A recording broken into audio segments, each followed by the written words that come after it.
চার দেওয়ালের এক বদ্ধ রুমের ভেতরে বসে কথাগুলো বলছে দুজন মিলে। দুজনের মধ্যে তার ছেঁড়া মিন্টু হচ্ছে গ্যাংয়ের লিডার, আর নয়ন হচ্ছে তার চেলা। কথায় কখন কি মনে হয় দেশের ঘটনা বাতাসের হাওয়ার মধ্যে পৌঁছে যায় তার কাছে। তার এক হুংকারে পুরো শহর কাঁপে, কিন্তু প্রকাশ্যে সে আসে না। আড়ালের ভেতর থেকে দমকা হাওয়াতে লন্ডভন্ড করে দেয় পুরো এলাকা। আসলে সে একটা মাইন্ড গেমার। অল্প বয়স থেকেই সে রাজনীতিতে নয়, বরং পলিটিক্সে বেশি বুবুর্চির এক ছেলে। সে খুব সহজে ইশারার মাধ্যমে বুঝিয়ে দেয় কোন পয়েন্টে কোথায় গিয়ে সহজে ওই জিনিসটাকে নিজের আয়ত্তে করে পাওয়া যাবে। পদে পদে মারে মাইন্ড গেম, আর এক গেমে উন্মাদ পুরো এলাকা। সে রাজনীতিতে নয়, বরং পলিটিক্সে অনেক বেশি বিশ্বাসী করে, কারণ সে মনে করে রাজনীতির থেকে পলিটিক্স অনেক বেশি টাকা। আর সে শুধু বুঝে আর চিনে টাকা। টাকা ইজ টাকা। তার মুখে আর মনে একটাই কথা, টাকা থাকলে দুনিয়াকে সে কিনে নিতে পারবে। তাই সে টাকার জন্য পারে না এমন কোনো কাজই নেই। তার নামের ভয়টা ঢুকিয়ে দিতে চায় সারা বিশ্বের, সরিয়ে দিতে চায় তার পাওয়ার সবার মাঝে। সরকারকে পর্যন্ত সে নিজের আয়ত্তে পরিচালনা করতে চায়। তাই তার মিশন হচ্ছে টাকা। সামনে ইলেকশন, মানুষ রাজনীতি নিয়ে মেতে আছে, আর এই পাগল মেন্টাল মেতে আছে পলিটিক্স নিয়ে। পরিবার বলতে তার আপন কেউ নেই। অনেক আগেই নিঃসঙ্গ নিঃস্ব ছেঁড়া হয়ে গেছে তার পরিবার। পরিবারের কথা যেহেতু এলো, তাহলে পরিবারের কথাটা পরেই বলছি। আগে চলুন তার জীবনটা শুধু টাকা কেন চায় শুনে আসি। তার নতুন জীবনে কি এমন ঘটেছিল যার জন্য সে শুধু টাকাই চায়। সে মোটামুটি ভালোই একজন গ্যাংস্টার মানুষ। মারতে কাটতে দিন দুপুরে দুবার ভাবে না সে। প্রকাশ্যে অপ্রকাশ্যে যেখানে যাকে উপড়ে ফেলতে হয় তাকে সেখানেই উপড়ে ফেলে। তার কথা একটাই। জানিস তো, নয় জীবনে বড় হতে গেলে না অনেক স্টারকেল করতে হয়। যেমন বড় কিছু পেতে হলে ছোট জিনিসগুলোকে ছেড়ে দিতে হয়। ভাই, আপনার সাথে অনেক দিন হলো থাকছি, অনেক কিছু শিখেছি, অনেক টাকার মালিক হয়েছি। আমাদের জ্ঞানটা আপনার নির্দেশেই চলে। জানিস তো, সবাই বলে ভালোবাসা নাকি টাকা দিয়ে কেনা যায় না। তবে আমি মনে করি টাকা থাকলে শুধু ভালোবাসা নয়, বরং পুরো পৃথিবীটাকে নিজের হাতে আনা যায়। ভাই, এতদিন হয়ে গেল আপনার সাথে আছি থাকছি, কিন্তু আপনার সম্বন্ধে কোনো কিছুই জানলাম না। আপনার পরিবারকে, আপনার পরিবারের কি হয়েছিল? আর আপনি কবে থেকে ভাই এই পদে এসেছিলেন? পৃথিবীটা অনেক ছোট, কিন্তু পৃথিবীর ভেতরটা অনেক বড়। আমরা মুখ দিয়ে বলি জীবনটা অনেক সহজ, কিন্তু জীবনটা কতটা কঠিন সেটা কেউ জানে না। কথাগুলো বলে হা হা করে হাসতে থাকে। কথাগুলো অবান্তর হলেও কথাগুলোর মানে খুঁজে পায় না নয়ন। চার দেওয়ালের রুমের মধ্যে বসে দুজনে যখন ক্রাইম বোর্ডে মেতে উঠে খেলতে, তখন হঠাৎ করে ফোনটা বেজে ওঠে নয়নের। ফোনের ওপাশ থেকে ভাঙা গলায় মৃদু আওয়াজে একজন তরুণ যুবক বলে ওঠে, আসসালামু আলাইকুম ভাই। ওয়ালাইকুম আসসালাম। কিরে, কেমন আছিস তোরা? নতুন কোনো খবর পেলি? জি ভাই, আলহামদুলিল্লাহ আমি ভালো আছি। আপনি কেমন আছেন? আর হ্যাঁ, আমাদের বসকে আমাদের পক্ষ থেকে সালাম জানিয়ে দিবেন। হুম। ভাই, পাকা খবর আছে, কথাগুলো মন দিয়ে শুনুন। আমি আপনাদের কথা অনুযায়ী পুরো সেকশনে ছেলেপেলে লাগিয়ে দিয়েছি। প্রায় একটা সেক্টরে 1 কোটি করে টাকা দিয়েছি। শুধুমাত্র এই ইলেকশনটা জিতে গেলে সাধারণ মানুষের পেতে নেমে যাবে। ও যেমন 2 হাতে টাকা উড়িয়ে দেয়, তেমনই ও 4 হাতে টাকা নিজের পকেটে পুরবে। আমি জানি। আমি বসের সাথে কথা বলে ফাইনাল ডিসিশনটা জানিয়ে দেব। তোরা আরো খোঁজ খবর নে। ও যেন কোনোভাবেই এবার ইলেকশনটা জিততে না পারে। কারণ তোরা জানিস, বস রাজনীতিতে নয়, বরং পলিটিশিয়ানে বিশ্বাসী। কথাগুলো বলে ফোন কেটে দেয় আব্দুল নামে সেই ছেলেটি। নয়ন তার ফোনটা পকেটে পুরে নেয়। তারপর এক প্রশান্তময় দৃষ্টিতে দু চোখ নিয়ে তাকিয়ে সে তার ছেলে ভয়ঙ্কর পাগল পাগলা খ্যাপার সার। সে বলে কম, করে বেশি, বুঝাই কম, বুলেট মারে বেশি। সেই মিন্টুর উদ্দেশ্যে বলে ওঠে, ভাই, জাহিদ কয়েক পরিষদে কোটি কোটি টাকা দিয়ে দিয়েছে। কারণ সে মনে করে জনগণের টাকা জনগণকে দিয়েছে। এতে তো তার পকেট থেকে 1 টাকাও খরচ হচ্ছে না। আবার জনগণের পকেট থেকে চুষে নেবে যদি সে এবার নির্বাচনে জিতে চায়। নয়নের মুখে কথা শুনে উচ্চ সুরে সেই পাগলটা হাসতে থাকে। পাগলটা তার এইরকম কথায় উন্মাদ হয়ে ওঠে। হাসতে হাসতে এবার বলে ওঠে, এবার খেলা জমবে, এখন হবে ধামাকা বাংলাদেশে। কথাটা বলে উচ্চস্বরে হাসতে থাকে মিন্টু। মিন্টুর আরেকটি উড নাম আছে। কেউ তাকে চিনে মিন্টু বলে, আর কেউ তাকে চিনে মেল্টন বলে। তবে মেল্টন নামটা শুনলেই অন্তরাত্মা কেঁপে ওঠে সবার। কালো দুনিয়ার অন্ধকার জগতের আন্ডারগ্রাউন্ডের আন্ডারওয়ার্ল্ডের top wanted criminal the mental MK. সবাই মেন্টাল বলে চিনে, তার আসল নাম যে মিন্টু এটা কেউ জানে না। সবাই জানে মেন্টাল ভাই বলে। মেন্টাল কোনো কথা ছাড়াই পকেট থেকে ফোনটা বের করে 3 ডিজিটের একটা পিন নেয় ইউজ করে কম্পিউটারে। তারপর সেখান থেকে ইন্টার প্রেস করে 124525 কোডটি ব্যবহার করে কম্পিউটারের ব্রাউজ লগ ইন করে নির্বাচন কমিশনের অফিসারের পুরো কম্পিউটার জুড়ে বিচরণ করতে থাকে আর হাসতে থাকে।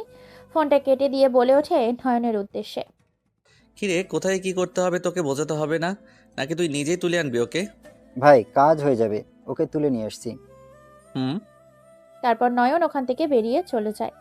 পরিত্যক্ত নিস্তব্ধ বাগান বাড়ির সেই পরিত্যক্ত বাড়ির ভেতর থেকে বেরিয়ে পড়ে অজানা এক আগন্তুকের রূপ অজানা গন্তব্যের উদ্দেশ্যে। এইদিকে চারিদিকে ইলেকশনের সমাগম ছড়িয়ে গেছে চারিদিকে। এমনিতেই শীতের অন্ধকারে সাদা কুয়াশার সাথে ছেয়ে গেছে পরিবেশের রাতের অন্ধকারের অগোচরে বেরিয়েছে এক হায়না। সামনেই কিছুদিনের মধ্যেই সরকারি নির্বাচন। এর মধ্যে শহরে পড়ে গেছে তাণ্ডব। মানুষের অন্তরাত্মায় আজরাইলের চেয়েও ভয়ঙ্কর এক নাম ভয়ে ঢুকে গেছে, যে নামটা শুনে মানুষ ঘরের বাইরে বের হতে ভুলে যায়। বেশ কয়েকজন মিলে বাংলো নম্বর 44 বেশ ফুর্তি করছে। নর্তকীরা নাচছে আর এরা টাকা উড়াচ্ছে জনগণের সাথে। তারা বেশ কয়েকজনই মিলে। হঠাৎ করে বাড়িটির সামনে এসে একটা দূর দূরান্তর বাইক এসে থামে। বাইক থেকে হিরোদের স্টাইলে মাটিতে পা ফেলে পকেট থেকে সিগারেট বের করে আকাশে ছুঁড়ে মারে। তারপর সিগারেটের ক্যাশ করে মুখে পুরে নেয়। ডান হাত দিয়ে পকেট থেকে লাইটার বের করে আগুন জ্বালাতেই সিগারেটটা তারপর নিজের ইচ্ছে মতো টানে নিকোটিনের ধোঁয়া। বেশ কয়েকটা টান দিতেই হাত থেকে সিগারেটটা মাটিতে ফেলে দিয়ে পা দিয়ে পিষে দেয়। তারপর একটা ঠোঁটের নিচে মুচকি স্মাইল দিয়ে গুটি গুটি পায়ে এগিয়ে যায় ঘরের দরজার সামনে। চোখে সানগ্লাস, পরনে স্টাইলিশ জার্মানি ব্র্যান্ডের একটা প্যান্ট, মাথা থেকে কোমর পর্যন্ত একটা কালো জ্যাকেট, আফগানিস্তানের ব্র্যান্ডের জ্যাকেট। চোখে যেই সানগ্লাসটা লাগিয়েছে ওই সানগ্লাসটা ব্র্যান্ড হচ্ছে মালয়েশিয়া। হাতে গ্লাভস ও ব্র্যান্ডেড ঘড়ি দেখে মনে হচ্ছে এটা কাতারের ব্র্যান্ডের তৈরি করা। মাথায় একটা কালো রঙের টুপি, এই টুপির ভুটান দেশ থেকে নিয়ে এসেছিল।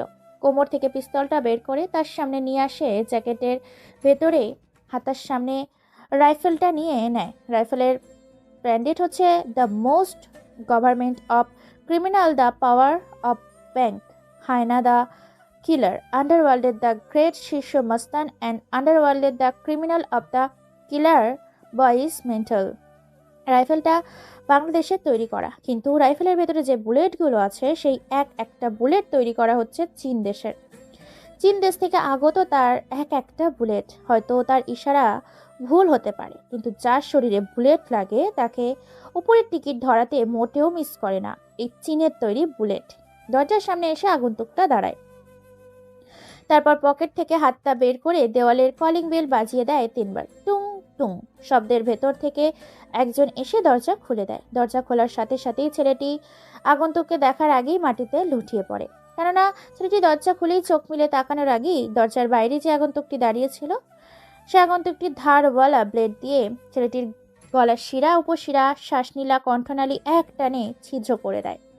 মুহূর্তের মধ্যে ফিনকি কেটে তাজা লাল রক্ত বের হতে থাকে। সমুদ্রের ঢেউয়ের চেয়ে দ্রুত বেগে শরীরের বয়ে জমিনে পড়তে থাকে। ছেলেটির চোখ মিলে তাকানোর আগেই চোখ বন্ধ করে জমিনে পড়ে যেতে নিলে আগন্তুকটি তার ডান পাটা বাড়িয়ে দেয় ছেলেটির মাথায়, তার পায়ের মধ্যে দিয়ে পড়ে।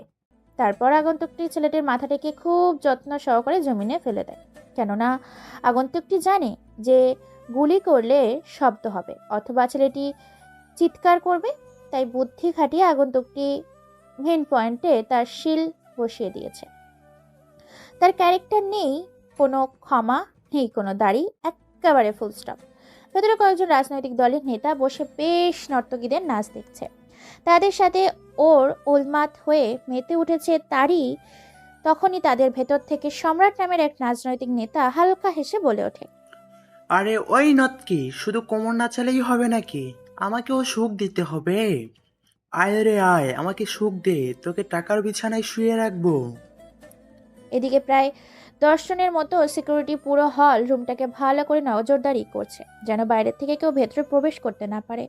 তারা সেই লোকটিকে বাইরে যেতে দেখেছিল, কিন্তু ছেলেটি বাইরে থেকে আর ভেতরে আসতে দেখেনি। একটি সিকিউরিটি গার্ড দরজা দিকে এগিয়ে যায়। আগন্তুকটি গুটি গুটি পায়ে এগিয়ে আসে। যখনই আগন্তুকটি দরজা বেয়ে ভেতরে প্রবেশ করতে যাবে, তখনই সিকিউরিটি গার্ডটি বের হয়। সিকিউরিটি গার্ডটি কোনো কিছু বুঝে ওঠার আগেই আগন্তুকটি পকেট থেকে একটা ধারালো চাইনিজ ছুরি বের করে মাথার মাঝ বরাবর কপালের ওপর কোপ দিয়ে দেওয়ালে গেঁথে দেয় সেই সিকিউরিটি গার্ডটির মাথাটি। সিকিউরিটি গার্ডটি যখনই আহা বলতে যাবে, তখনই তার মুখের ওপর 5 আঙুলের গোটা হাত ঠুকিয়ে দেয়। তারপর তার মুখের ভেতর থেকে কণ্ঠনালীটা ছিঁড়ে বের করে নিয়ে আসে। আগন্তুকটি মুচকি একটা হাসি দেয়, সেখান থেকে কেটে পড়ে।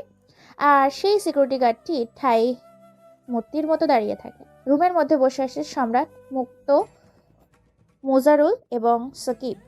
ওদের মধ্যে থেকে প্রায় 5 জনের মতো নর্তকীরা তাদের অঙ্গ নাচানো নাচ দেখিয়ে তাদেরকে মাতাল করে রাখে। সম্রাট নামের সেই মধ্যবয়স্ক ব্যক্তিটি বলে ওঠে, ওই ফিগারওয়ালা নৎকি, তুই আমার কোলে এসে বস। আরও কিছু বলতেই মুখটা হা করেছে সম্রাট, কিন্তু শেষ কথাটি উচ্চারণ করার আগেই হঠাৎ কোথা থেকে যেন ঝড়ের মতো সিডর তুফান আয়রা রকেটের গতিতে এসে সম্রাটের শরীর থেকে মাথাটা আলাদা করে মাথার উপরে পা দিয়ে দাঁড়িয়ে যায় একটা অজানা আগন্তুক। আগন্তুকটা রামদা থেকে ঠপ ঠপ করে এখনো ফ্লোরের ওপর রক্ত পড়ছে। ছটপট করতে করতে সম্রাটের সাদা ফ্লোরটা রক্তে লাল হয়ে গেছে। উপস্থিত বাকি 3 জন এই দৃশ্য দেখে যে যার জায়গা পদত্যাগ করে অন্তর আত্মাসহ কেঁপে ওঠে সবার। সবার চোখে এক আতঙ্ক, ভয়, পিন পিন নীরবতা বিরাজ করছে। পুরো রুমটা নিস্তব্ধ হয়ে গেছে। সেখানে এতক্ষণ চলছিল ডিজে গান, সেখানে শুরু হয়েছে আর্তনাদ। ছেলেটার দিকে এক দৃষ্টিতে তাকিয়ে আছে সবাই। এখনো মাথা তুলে তাকায়নি, সামনে দাঁড়িয়ে আছে। মাথা কাটা দেহটি এখনো সেখানেই ছটফট করছে। মাথাটা এখনো লাফালাফি করছে ফ্লোরের উপর। গলার শিরা উপশিরা কেটে যাওয়ার কারণে গলার মাঝখান দিয়ে যেমন গরুর জবাই করলে ফিনকি দিয়ে ফুলফুল করে রক্ত বের হতে থাকে, তার চেয়েও দ্রুত স্পিডে রক্তের স্রোত বইতে শুরু করে। তারপর চেয়ারটা নিজের দিকে টেনে নিয়ে পায়ের উপর পা দিয়ে বসে পড়ে। সবাই দেখে কুপোকাত, হ্যান্ডসাম, স্টাইলিশ একটা ছেলে তাদের 3 জনের সামনেই বসে আছে। কেউ কোনো কথা বলতে পারছে না। নর্তকীরা লুকিয়ে পড়েছে। তারা 3 জন হাঁ করে এক দৃষ্টিতে তাকিয়ে আছে যুবকটির দিকে। যুবকটি একটি হাসি দিয়ে বলে ওঠে, আমি শুনেছি এখানে একটা ডিল হতে চলেছে, প্রায় 300 কোটি টাকারও বেশি। আমি চাই এই 300 কোটি টাকা পুরো আমাকে দিয়ে দেওয়া হোক ট্যাক্স হিসেবে। আগন্তুকটা মুখে এরকম কথা শুনে উপস্থিত থাকা 3 জন যেন আগন্তুকটি এরকম কথা শুনে যেন যাত্রাপালার টিকিট কেটে ঢোকার কথা বলছে। তার এরকম কথায় উচ্চস্বরে হাসতে থাকে তারা 3 জনে। উপস্থিত থাকে 3 জনের মধ্যে থেকে সাকিব বলে ওঠে, কি রে খঙ্কিরপো, তুই কি বলিস? আমরা রাজনীতি করে জনগণের কাছ থেকে কোটি কোটি টাকা কামাবো এত কষ্ট করে, আর তোকে সেই টাকা দিব? আগন্তুকটি সাকিবের মুখে এরকম কথা শুনে তেমন কোনো রিয়াকশন দিল না। পকেট থেকে হালকা করে ব্ল্যাক কালারের সিগারেট বের করে লাইটার জ্বালিয়ে নিকোটিনের ধোঁয়াগুলো ছাড়তে থাকে। আকাশের দিকে তাকিয়ে মুচকি একটা হাসি দিয়ে সিগারেটটা হাতে নিয়ে কেউ কোনো কিছু না বুঝে ওঠার আগেই সাকিবের 2 চোখের মধ্যে জ্বলন্ত সিগারেটের নিকোটিনের সহ সিগারেটটা ঢুকিয়ে দেয় তার 2 চোখের মধ্যে। চোখগুলো মুহূর্তের মধ্যে ঝলসে গিয়ে কালো রঙে রূপান্তরিত হয়ে যায়, পুরো অন্ধ হয়ে যায়। যন্ত্রণায় ছটফট করতে থেকে সাকিব দৌড়াতে থাকে। এটা দেখে বাকি উপস্থিত থাকা আরো 2 জন, মুক্তা আর মোজাহারুল, ভয়ে জোড়া শুরু করেছে। সবাই উপরে বসে পড়ে। তারা 2 জন কেউ কোনো কিছু বলতে পারে না। তারপর সাকিবের মুখের ভেতর থেকে হাত ঢুকিয়ে জিহ্বাটা বের করে নিয়ে আসে বাইরে। তারপর জ্বলন্ত সিগারেটের আগুন দিয়ে তার জিহ্বার মধ্যে ফোঁটা দিতে থাকে। মুহূর্তের মধ্যে জিহ্বাটা পুড়ে ফোসকা দিয়ে ছাই হয়ে যায়। জিহ্বার ভেতরে রাখতে পারছে না, বাইরেও রাখতে পারছে, শুধু বাইরে বাংলা কুত্তার মতো জিহ্বাটাকে বের করে রেখে ফ্লোরের সাথে ঘষতে থাকে সে। তারপর তার ATM card, debit card, black card, CD card, driving licence, কোম্পানির লাইসেন্স, এমনকি তার পুরো প্রপার্টি নিয়ে নিজের আয়ত্তে নেয় সেই আগন্তুকটি। তারপর সেই আগন্তুকটি নর্তকীদের সামনে সাকিবকে পুরো উলঙ্গ করে। সাকিবকে অনেক বিশ্রীভাবে সারা শরীরে ব্লেড দিয়ে ছিঁড়ে ছিঁড়ে খণ্ড খণ্ড করে দেয় শরীরের চামড়া কেটে, মাংস কেটে তার উপরে রাসায়নিক 40 এফআইডি নামক এক রাসায়নিক ঢেলে দেয়। মুহূর্তেই মধ্যে পুড়ে শরীরে আগুন জ্বলে যায়। এমনিতেই যা অত্যাচার হয়েছে, শরীরের ব্যথায় না পাচ্ছিল দৌড়াতে আর না পাচ্ছে সহ্য করতে, শুধু পাগলের মতো চিৎকার করছে। সাকিবের এরকম ভয়ানক মৃত্যু দেখে গলা শুকিয়ে গেছে মোজাহারুল আর মুক্তা। তারা কোনো কথা ছাড়াই ভয়ে তারা তাদের প্রপার্টির সম্পদ সবকিছু লিখে দেয় ওই আগন্তুকটির নামে, একটু হেসে বেরিয়ে আসে সেখান থেকে, যেন তারা হাত ছেড়ে বাঁচল। কিন্তু তারা জানে না আরও তাদের সাথে নতুন কিছু হতে চলেছে। বেরিয়ে যাবার সাথে সাথেই নয়ন সহ আরও 7 জন সে বাংলোর ভেতর প্রবেশ করে। তারপর সেখান থেকে এত কিছু ঘটে যাওয়ার পরও রঙ্গনীলা মেতে ওঠে। নর্তকীরা নিয়ে পড়ে থাকে একটা রুমে। এটা দেখে যেই 7 জন রুমের মধ্যে প্রবেশ করেছিল, তারা নিজেদের সামলাতে না পেরে তারা ওই কাজে লিপ্ত হয় এবং উপস্থিত থাকা রুমের মধ্যে সবাইকে নৃশংসভাবে হত্যা করে পুরো রুমকেই আগুন জ্বালিয়ে বেরিয়ে পড়ে। আর সেখানে লিখে দেয় মেন্টাল দ্য এমকে। দেখতে দেখতে রাতটা ঘনিয়ে এসেছে। চারদিকে মোটামুটি ফজরের আজান দেওয়া শুরু করেছে। মুসলিমরা মসজিদে যাচ্ছে, কেউ বের হচ্ছে শরীর চর্চায়, আবার কেউ বের হচ্ছে নিজের জীবিকা নির্বাহ করার জন্য। কঠোর পরিশ্রমের উদ্দেশ্যে কেউ তার আপনজনের কাছে দেশ বিদেশে থেকে ফেরত এসে। রাতের এই পিন পিন নীরবতা বিরাজ কেটে সকালের কোলাহলে মেতে ওঠে পুরো দুনিয়া। সকালের এই মনোমুগ্ধকর পরিবেশে খবরের কাগজে, টেলিভিশনের পর্দায় সাংবাদিকদের কোলাহল, মানুষের সমাগমে পুরো বাড়িটাকে বাংলো নম্বর 66। বাড়িটিকে ঘিরে হাজারো মানুষ একের পর এক মৃত লাশের বডি বের করছে আর সাংবাদিক টেলিভিশনের খবর প্রচার করছে। মানুষ পত্রিকা পড়ছে। পুলিশ, সিআইডি তদন্ত করে জানতে পেরেছে এইসবের পেছনে গ্যাংস্টার দ্য কিলার ও power hyena bank mafia the killer, voice the বাদশাহ the of the it's godfather the MK. MK নামটা শুনতেই মানুষের শরীরের লোমগুলো খাড়া হয়ে যায়। তারা জানে যে এই এমকে কতটা ভয়ানক। বাংলাদেশের প্রায় 9টি ও বেশি আইন বাহিনী এই এমকে খুঁজে বেড়ায়, কিন্তু এখনো এর কোনো কুল কিনারা খুঁজে পায়নি। শুধু এতটুকুই জেনেছিল যে রাজনীতিতে বিশ্বাসী নয়, বরং পলিটিক্সে বিশ্বাসী এবং পারদর্শী। দেখতে দেখতে সকাল 9টা বেজে যায়। ভার্সিটির ছাত্রছাত্রীরা, স্কুলের ছাত্রছাত্রীরা তাদের নিজ গন্তব্যের উদ্দেশ্যে চলতে শুরু করেছে। গুটি গুটি পায়ে এগিয়ে যাচ্ছে একটি handsome, dashing look the perfect body. কলেজের গেট পেরিয়ে ভেতরে প্রবেশ করে সেই অজানা ছেলেটিকে দেখতেই কলেজের ভেতর থেকে একজন চিৎকার দিয়ে বলে ওঠে, আরে মিন্টু যে, আয় বস, এইদিকে আয়। কই থাকিস বলতো, তোরে আজকাল খুঁজেই পাওয়া যায় না। মিন্টু নামটা শুনতে পেছন ঘুরে তাকায় ছাত্রছাত্রীরা। আসলে ভার্সিটির সবচেয়ে উচ্ছৃঙ্খল ছেলে হচ্ছে এই মিন্টু। কথায় কথায় মানুষকে মারপিট।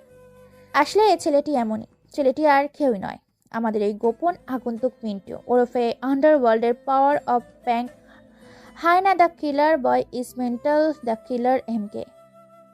ছেলেটা কোনো কথা না বলে তার বন্ধুদের সাথে সাক্ষাৎ করে, তারপর বলে ওঠে, আর বলিস না, সামনে ইলেকশন, সব মিলিয়ে ব্যস্ত হয়ে পড়েছি। কারণ তোরা তো জানিস আমি কি জিনিস। হ্যাঁ, ভাই মানতে হবে, তোর পাওয়ার আছে। আর তোকে দেখলে আচ্ছা আচ্ছা মন্ত্রীগুলো তাদের প্যান্টে হিসু করে দেয়। জিনিস তো জানিস তো ভাই, পিছনে 10 জনকে নিয়ে সাহসিকতা দেখাতে নেই, বরং সামনে 10 জন রেখে একাই লড়ে যাওয়াটাকে সাহসিকতা বলে। এবারে এমপি পর্যায়ে গেলি না কেন? আমাদের পুরো কলেজ তোকে ভোট দিবে। আরে পাগলা, এমপির তো কোনো দামই নেই। এদেশে তোর কোনো মূল্য নেই। এমপি কেউ তো কিনে রাখা যায় নিজের জুতার নিচে। আমি এমন একজন হতে চাই, আমার কোথায় দেশ চলবে। অল দ্য বেস্ট বন্ধু, আমরা সবসময় আছি তোর পাশে, আছি, থাকবো আর থাকছে। জয় বাংলা। আমি ইসলামের একজন বীর সৈনিক যোদ্ধা, জামাত ইসলাম। আচ্ছা শোন, সবাই কালাসে যাই। মিন্টুর পোশাকে আছে হ্যান্ডসাম, স্টাইলিশ, ড্যাশিং লুক। যেতে যেতে চোখ পড়ে মিন্টুর একটা ডানা কাটা পরির দিকে। আহ, দেখতে যেন কি মায়াবী। হাতে কাঁচির চুড়ি, ঠোঁটে লাল গোলাপের লিপস্টিকের, মুখে লেগে আছে মধুময় হাসি, চুলগুলো ছেড়ে দেওয়া, কমানোর পর্যন্ত কোমর দোলানো। অসম্ভব সুন্দর রূপবতী, এই ভার্সিটির সর্বোচ্চ সেরা বিশ্ব সুন্দরী মেয়ে মিনা। প্রিয় ভাই ও বোনেরা, এই গল্পের বিশেষ একটা কথা আমি তুলে ধরছি। আমি রাইটার হবার পাশাপাশি একজন চ্যানেলের অ্যাডমিন। আপনারা অনেকেই আমাদের সাথে কথা বলার জন্য ব্যাকুল হয়ে পড়েছেন এবং আমাদের আপনাদের আমরা রিপ্লাই দিই, আপনাদের সাথে আমরা কথা বলি। পরিশেষে ভাই ও বোনেরা, আপনারা নিজেরা অশ্লীল কাজে যুক্ত থাকেন এবং আমাদেরকেও আপনাদের অশ্লীল কাজে যুক্ত করেন। আপনাদের কাছে আল্লাহর ওয়াস্তে 2 হাত জোর করে বলছি, আমাদের সাথে কথা বললে কথা বলতে পারেন, কিন্তু আমাদের অনুমতি ছাড়া কোনো হোয়াটসঅ্যাপ গ্রুপে, মেসেঞ্জার গ্রুপে অথবা কোনো জায়গায় আমাদের অ্যাড করবেন না। কারণ হচ্ছে আমরা ইসলাম ধর্মের জনগোষ্ঠী, তাই আপনাদের কাছে অনুরোধ, আপনারা আমাদের সাথে ভালোভাবে ভালোবেসে কথা বলতে পারেন, আপনাদের সুখ দুঃখের কথা বলতে পারেন, পাশে থাকতে পারেন, সাপোর্ট দিতে পারেন। আর যদি কেউ আপনারা আপনাদের জীবন কাহিনী বলতে বা লিখে দিতে চান, আমরা জানাতে পারেন, আমরা চেষ্টা করব। এর পাশাপাশি আমাদের চ্যানেলের ভয়েস আর্টিস্ট ছেলে এবং মেয়ে উভয় লাগবে। সো তোমরা আমাদের সাথে যোগাযোগ করতে পারো, কিন্তু ভদ্রতার সহিত আমাদের সাথে কথা বলো প্লিজ। তোমাদের কাছে একটা অনুরোধ, মানুষের সামনে একটা গল্প প্রেজেন্টেশন করা খুবই সহজ, কিন্তু এই গল্পটাকে প্রেজেন্টেশন তৈরি করতে খুবই কঠিন। যাই হোক, অনেক কথা বললাম, চলুন গল্পের মূল পয়েন্টে ফিরে আসি। এর আগে বলে রাখি, চ্যানেলকে সাবস্ক্রাইব করে পাশে থাকুন, কারণ এর পরিবর্তে আশিক ভাইয়া এবং প্রিয়াঙ্কা আপু দুজনেই 2 হিট নাম্বার 1 পাওয়ারফুল গল্প আসতে চলেছে শুধুমাত্র আমাদের এই চ্যানেলে। হ্যাঁ, মিনা, এই মিনাই হচ্ছে ডানা কাটা পরি, দেখতে অসম্ভব সুন্দর, হিট নাম্বার নায়িকা। উপর থেকে নিচ পর্যন্ত পুরো লাল গোলাপের পাপড়ির মতো টকটকে লাল রঙের সাদা রঙের থপথপে। মিনার দিকে হা করে তাকিয়ে আছি, চোখের পলকে যেন ফেলছে না। এদিকে দৃষ্টি পড়ে যায় মিনা মিন্টুর সামনে এসে গিয়ে তুড়ি বাজিয়ে বলে ওঠে, কিরে হাবলা, এইভাবে আমার দিকে হা করে তাকিয়েছিস কেন? নিজের চোখকে হেফাজত কর, না হলে তোর চোখ দুটো খুলে তোর হাতে ধরিয়ে দিব বলে দিলাম। মিন্টু এক মোহ লাগা মায়া দৃষ্টিতে তাকিয়ে আছে মিনার দিকে। মিনা এই বলে যখনই চলে যেতে নিবে, তখনই পেছন থেকে কয়েকজন ভরা মাঠে মিনার হাতটা টান দেয়। ভার্সিটির ভরা মাঠে জনজন দিয়ে ভরা। ভার্সিটির ছাত্রছাত্রীরা হা করে তাকিয়ে আছে দুজনের দিকে। সবার সামনে জড়িয়ে ধরে মিনাকে। হালকা করে মিনার গেলে ছোট্ট করে একটা লাভ কিস দিয়ে বলে ওঠে মিন্টু, হাহা, তুই জানিস আমি কে? আমি মিন্টু। তোর বাবাকে বলে দিস আজ না হয় কাল, কাল না হয় পরশু, পরশু না হয় পরশু, আর পরশু না হয় তরশু তোকে আমার করেই ছাড়বো। জানিস তো আমার নামটা কি? সবার ভাই, বড় ভাই, মেজো ভাই, ছোট ভাই, মিন্টু ভাই। শালা, তোকে তো দেখে নিব আমি। তুই জানিস না আমার বাবা কতটা ভয়ঙ্কর, আর আমার ভাইয়া, তুই তো বিরোধী দলের ফাটি। তোর সাথে কোনোদিনই আমার বাবা বিয়ে দিবে না। সো আমার পেছনে না ঘুরে কোনো রাস্তার ভিখারির মেয়েকে গিয়ে বিয়ে করে নে, এটাই তোর ভালো হবে। ওকে, সুন্দর একটা ছন্দ তোকে বলি, ফাঁকা কলসি বাজে বেশি, শুধু গলা ফাটালেই চলে না, মাইন্ড গেমও লাগে। তোকে তো আর কোনো কথা না বলে মিনার ঠোঁটে আলতো করে একটা লিপ কিস করে তার বন্ধুদের নিয়ে নিজের ক্লাসের উদ্দেশ্যে বেরিয়ে পড়ে মিন্টু। আপনারা ভাবছেন কি হচ্ছে এখানে? শেষ পর্যন্ত গল্পের সাথে থাকুন, ভেরি ইন্টারেস্টিং একটা গল্প নিয়ে আসছি আপনাদের সামনে আজকে। মিনা কোনো কথা না বলে মুচকি একটা হাসি দিয়ে সেখান থেকে বেরিয়ে পড়ে।